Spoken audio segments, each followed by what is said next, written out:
You'll be on the phone with someone for 6 hours while they tell you all their life problems. You'll get off the phone and be like, I can't believe I was on the phone for that long. Like, I can't believe I didn't manage to set a boundary there and be like, oh, I have to go. My dinner's on the stove. Hey guys, my name is Laura. I am a retired people pleaser, okay? I'm a retired chronic people pleaser. And I really think that these habits that I had of people pleasing were really blocking my manifestations for the longest time, and they were also just making me like miserable. So that's why I wanted to make this video. If you feel like you have people pleasing tendencies, this video is for you, okay? So let's get into it. What is people pleasing? What is it? Let's start there. People pleasing is a nervous system response called fawning. This happens when our body, our nervous system equates connection with safety. It can become part of your identity and you do it unconsciously. Like you find yourself overgiving, overextending yourself, and when people pleasing becomes a part of your identity, that is how you so easily, effortlessly get into codependent relationships. Because what happens in a codependent relationship, you are outsourcing your power, your worth, your happiness, your emotions to someone else based on how they feel, how they're acting. So yeah, it's a little bit messy, it's icky. We don't want to be living like that. We certainly don't want to be living like that when we are trying to actively manifest our dream lives, manifest a new identity, a new life. You will know if you're people pleasing if you over apologize, if you're always like, oh sorry, because you're terrified to annoy someone, or you're over explaining, like maybe you're worried someone's mad at you and you're like, well, I just did it because da da da da da da, and I'm really sorry, and then this happened and that happened, and like over explaining. No, stop doing it. It's people pleasing. So why is people pleasing such a problem? Okay, it's a problem because when we outsource our worth, our power to other people and wait for other people to validate us, like, oh, Laura, you're such a good friend. Oh, you did such a good job today. You were really there for me. Thank you. You're always fixing things. You just always know what to do. When we look for that type of external validation and let that dictate how we feel about ourselves, we are essentially telling the universe energetically, because this is what I always say, language we use to speak to the universe is our energy. It's not the things that we say like, oh, please can I have this? It's not the actions we take. It's our energy, it's our state, and it's our alignment. So when we are outsourcing our validation to other people, waiting for other people to tell us, you're such a good person, you're so worthy of good things, we're letting the world tell us who we are. And that's the problem. That's the big issue here. We can't let the world tell us who we are.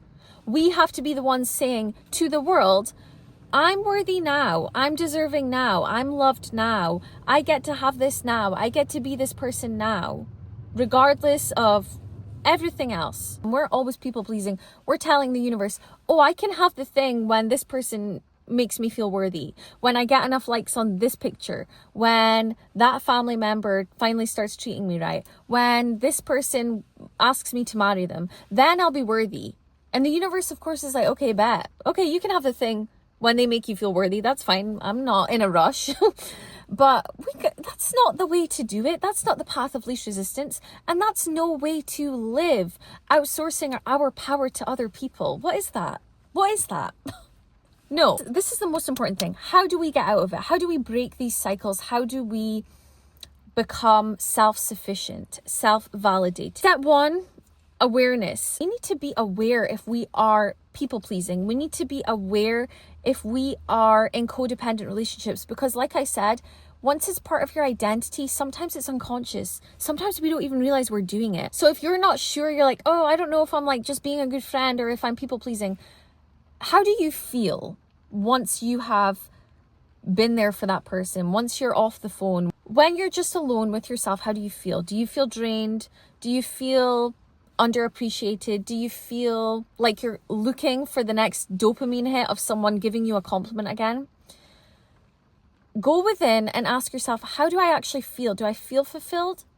Do I feel like this is a balanced relationship? Do I feel like I'm getting what I need as well as giving to this other person? Because I'm not saying, oh, don't be a good friend and don't pick up the phone and don't do a favor for someone every once in a while. I'm not saying that at all. But there has to be balance. There has to be an energetic balance. So that's why awareness is key. Ask yourself, am I going unconscious and people pleasing?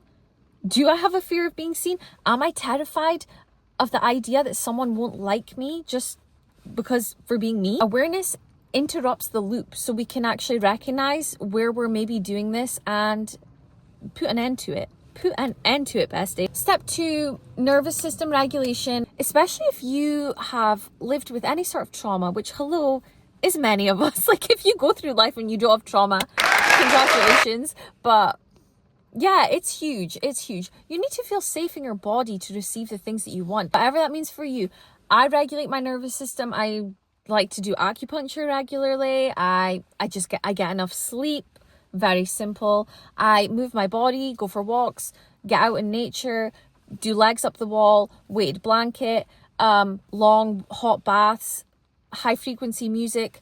What, honestly, do you boo. Do whatever works for you, okay? It's different for everyone.